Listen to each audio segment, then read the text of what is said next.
I apologize for the technical difficulties. Was I on time? You were on time.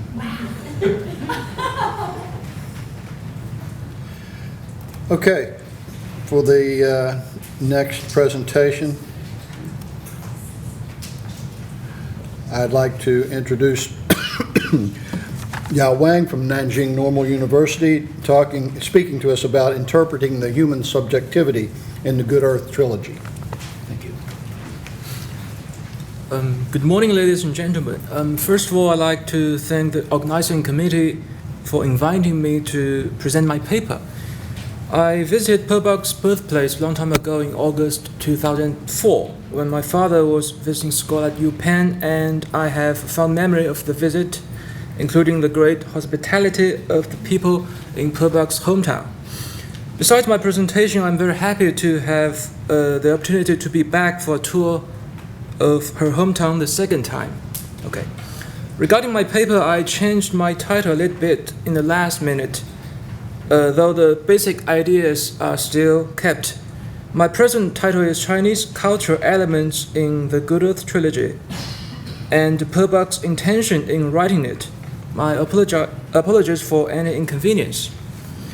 As an American woman writer, Purbach is basically famous for her literary works of the Chinese subject matter, and was awarded the Nobel Prize in Literature for her rich and truly epic descriptions of peasant life in China and for her biographical masterpieces. The Good Earth Trilogy, her representative work, mainly focuses on the real living conditions of the lowest peasants during the early 20th century in China.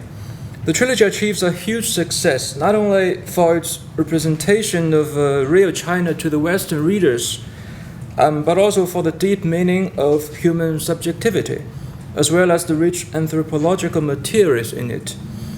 It crosses the giant chasm between the East and West, between the different cultures of East and West, changed effectively the impression of a mysterious and backward country with a long history in many Western readers' view, and promoted more effectively the communication between the cultures of East and West. Late in the 20th century, with the continual cross-cultural communication and integration, a new discipline based on both literature and anthropology came into being, which is literary anthropology. It focuses mainly on the social and cultural conditions and conditions in literary works. For Purbach studies, because of the abundant cross-cultural connotations of her works, the Good Earth Trilogy in particular, we can make use of the research methods of literary anthropology. From the perspective of literary anthropology, it can be argued that the Good Earth Trilogy is famous and popular not only because of its Chinese subject matter, but also because of its universal anthropological factors, which helps to present the most essential things of human beings to the readers of different countries and cultural backgrounds. With the Good Earth Trilogy, Purbach provided a panorama for the lives of the peasants in the early 20th century China, which enables us to know many aspects of the lives of the Chinese peasants and the full view of the rural area.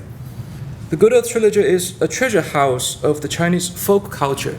This folk culture, or to say custom, is a kind of significant and general culture, which is closely related with other kinds of cultures, and these cultural aspects also affect and interact with each other.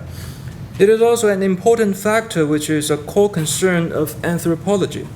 Furthermore, Purbach was influenced by Confucianism since her childhood in China, and she was very familiar with the traditional Chinese ethics and morals.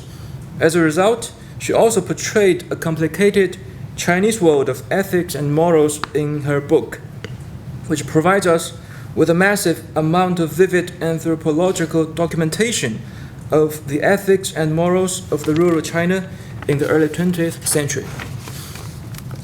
Firstly, I'd like to discuss the traditional Chinese custom and the folk culture in the Good Earth Trilogy. Throughout the history, the family has always played a crucial role in China. Family is a basic unit of the whole society, and society is an extension of single family. Pebak was brought up in China, and she was very familiar with the family system in the social life in China. So she absorbed it as a significant element into her novels of the Chinese subject matter. In her book, Pebak portrayed the rise and fall of the three generations of the Wanglong family, which makes the trilogy a family history. The combination of every family begins with marriage. In the long history of China, there are various types of marriage forms and based on different social and economic status, as well as the distinctions of regions and ethnicity. Pebak lives in China for about 37 years. Not only did she know well the lives of the most impoverished peasants, she was also familiar with those of the rich people and the landlords. She also knew the details of different types of marriage forms and ceremonies. Therefore, her descriptions of them in the Good Earth Trilogy are very accurate and vivid, which have even surprised the folklorists of China. She understood that family and marriage were the foundations of the Chinese social life, and that is why the very first sentence she wrote in The Good Earth is, "It was Wanglong's marriage day," thus setting the tone for this novel of the family history. In the first part of the trilogy, Wanglong, the hero, lives in the rural area in Anhui province, and later he takes refuge in Jiangsu province. Because of this, the marriage form of Wanglong's family is not the miniature of the long feudal society of China, but is also with the regional characteristics of Anhui and Jiangsu. In the trilogy, Pebak describes several different types of marriage forms, the most general and typical ones being the betrothal marriage and the concubinage marriage. The betrothal marriage is the most common marriage form in feudal China. In the novel, the marriage form of Wanglong and his sons is the same betrothal marriage. Wanglong's marriage with Olan is the most typical one, which is arranged by his father and the old mistress of the house of Huang. At the beginning of the novel, Wanglong is just a poor peasant and can only afford to marry a woman with low social status and poor financial situation, just like himself.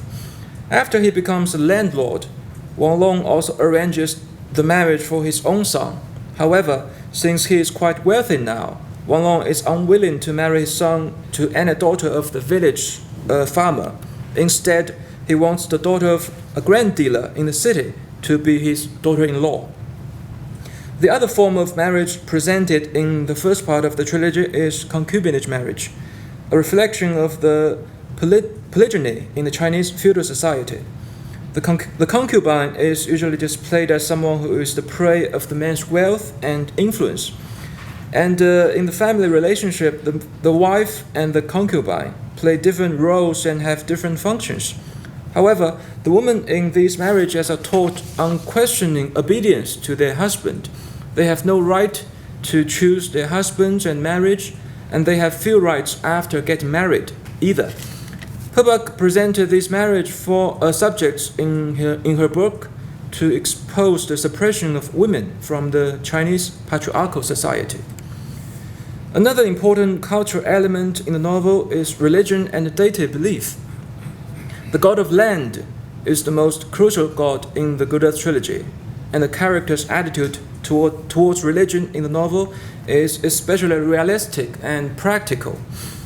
The main character Wanglong puts on new paper clothes for the god of land and rebuilds the temple during the rich harvest. However, when the year of famine comes, he no longer goes to the temple and even spits on the statue of the god when he passes him. They worship the god when there is good fortune, and when something terrible happens in their lives, they no longer recognize the god or even despise them. The characters in the novel do not show the belief or devoutness to the gods, but just have the wish that the gods may protect and bless themselves and give some actual benefit to their lives. In the Good Earth Trilogy, Pebak presented this unique religious view. The festivals are very important cultural elements too. And Purbach had rich personal experience of the traditional festival culture in China, which she also presented in the Good Earth Trilogy to the Western readers. She basically described 3 important traditional festivals in China: Spring Festival, Mid-Autumn Festival, and Qingming Festival. In the novel, Purbach describes a number of festival elements, including the get-together of family members, pasting spring festival scrolls, wearing new clothes, and visiting relatives and friends during the spring festivals, and also eating mooncakes, enjoying the full moon, or even paying off the debt during the Mid-Autumn Festival, and also visiting the graves and cherishing the ancestors during the Qingming Festival.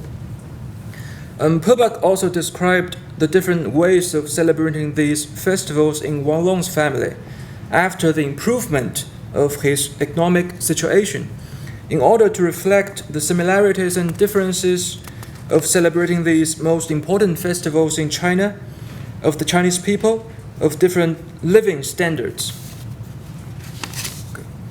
The traditional family ethics and morals are also presented in her book. For centuries, China has always been considered as the land of courtesy and right, and the Chinese traditional morals and ethics have a long history and are deeply rooted in the mind of the Chinese people. Among the traditional morals and ethics in China, the most systematic are the Confucian ethics, which have the widest and deepest influence on the Chinese society and the Chinese people. Purbach was greatly influenced by the Confucian cultures since her early childhood in China, and she was also very familiar with the Chinese traditional morals. In her book, The Good Earth Trilogy, she made an abundant and genuine portrayal of the life of the peasant, with all sorts of Chinese traditional morals and ethics. Consequently, the Good Earth Trilogy also provides us with a huge amount of vivid literature and helps us to have a better understanding of the traditional morals and ethics in rural China. In the Good Earth Trilogy, the traditional family ethics and morals can be divided into 3 types, which are between husband and wife, between father and son, and between brothers. As the 3 cardinal duties in Confucian ideology had the control of the feudal society in China to the utmost, it also greatly influenced the family and the relationship between husband and wife. In the Good Earth Trilogy, the typical husband-wife ethics reflected by Purbach are those between Wang Long and Olan, and between Wang Long and Lotus, his first concubine. Because the traditional ethics suggested that male superiority to female, the wives then became the dependencies of their husbands, and therefore have no free will or independent personality of their own. The readers may find out that Olan seems to be just a servant to Wang Long rather than a wife, and Wang Long seems to be a master rather than a husband. The most important task of the wife is to obey her husband, to serve him, and to produce an heir, to continue the family line. It seems that the wife is merely something useful to her husband. In the Good Earth Trilogy, Purbach presented these traditional Chinese ethics between husband and wife to the Western readers, trying to help them to understand it within the framework of the long-standing Chinese culture. The Confucian ideology also influenced the ethics and morals between father and son. As part of the complicated structure of the traditional Chinese culture, filial piety is also presented by Purbach through the relationship between the father generation and the son generation in Wang Long's family in the Good Earth Trilogy. Wang Long in the novel can be considered as a typical filial son. He follows filial piety and takes good care of his old father with all his heart, as well as of his uncle. Also, he takes the benefit of the Confucian moral and filial piety to control his own sons. As the story develops, his sons gradually grow up to adults and have their own families and their own sons. By this time, the ethics relationship has become even larger and involves more relationships between sons and grandsons and between brothers. The ethic and moral now not just coordinate the family relationship, but influence the delivery and inheritance of the authority of the family. From this perspective of literary anthropology, we can not only have a better understanding of the novel, but also have a better idea of the real living conditions of the peasants in the feudal China of that time. The Chinese traditional family ethics and morals are the primary elements in the Good Earth Trilogy, which also have a great anthropological value. After so many years, we can still see the reflections of these traditional families in Purbach's novel on the present Chinese families. Finally, I'd like to talk about Purbach's idea of intercultural communication as reflected in the novel, which is part of her real intentions as conveyed in her writings of the Chinese subject matter. The Good Earth Trilogy achieves a great success in the Western countries because it contains the most essential thing and universal elements of humans, as well as the most abundant and real descriptions of the lives of the Chinese peasants. However, before the publication of the novel, because of the long distance and strangeness, and the twisted and uglified images of the Chinese people in the literary works of that time, the opinions toward China and the Chinese people of some Western people are more or less false or twisted. With her personal experiences, Purbach stresses the relationship between Chinese people and focuses her work on the real lives of the Chinese people. She and her works push the intercultural communication of the East and West greatly. In the third part of the Good Earth Trilogy, Purbach basically describes the life of Yuan Wanlong's grandson. Being an overseas student in America, Yuan experiences the encounter and the collision of the different cultures of the East and West. With her work, Purbach has made it possible for the readers to understand the relativity of the cultural differences. She is opposed to cultural prejudices and appeals to the elimination of the cultural conflicts only by proper communication. She believes that communication and integration are highly possible between different cultures. Her novel has given some enlightenment to us who are now living in the age of intercultural communication. From the perspective of literary anthropology, we are able to find the anthropological value of her book, The Good Earth Trilogy, to understand the universal spirit of mankind better and therefore avoid the one-side criticism of and imposed ideological factors on her novel.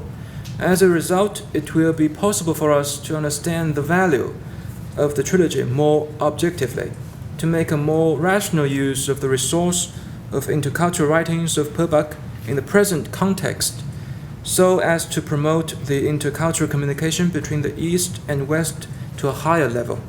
So that is all for my presentation. Thank you very much.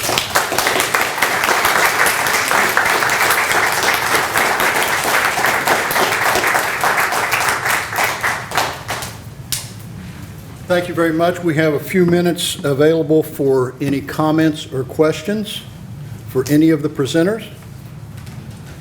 Any questions or comments at all? Yes, Gibbs. To what extent are pro-blacks, to what extent is this trilogy known to people in China? The question is, to what extent is the trilogy known to folks in China? It's very famous. Almost all the students in university and college know this book. More than in West Virginia. Yes, That's great. that is great. Hey, any other questions, comments? Yes, ma'am. As far as I know, apparently for quite some time, maybe the, 50s, 60s, 70s, whatever, Confucianism was downplayed in China, and then it had a comeback now more recently, so there are Confucian centers set up even in the U.S.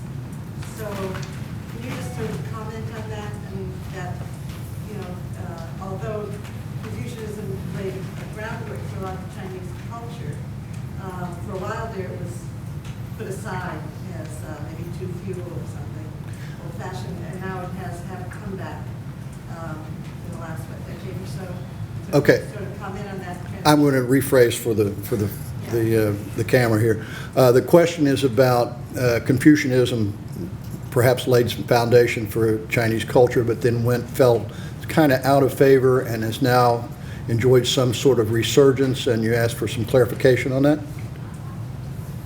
I believe Confucian had. Could you please come up? Thank you. I believe Confucianism has its past in the feudal society, and it also has its new life in modern society. And I believe those institutes of Confucianism the goal of them is to promote our own culture of China, just like Goethe Institute of Germany.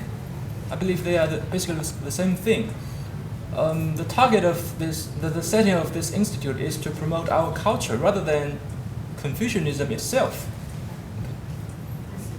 That's it. Any other questions or comments?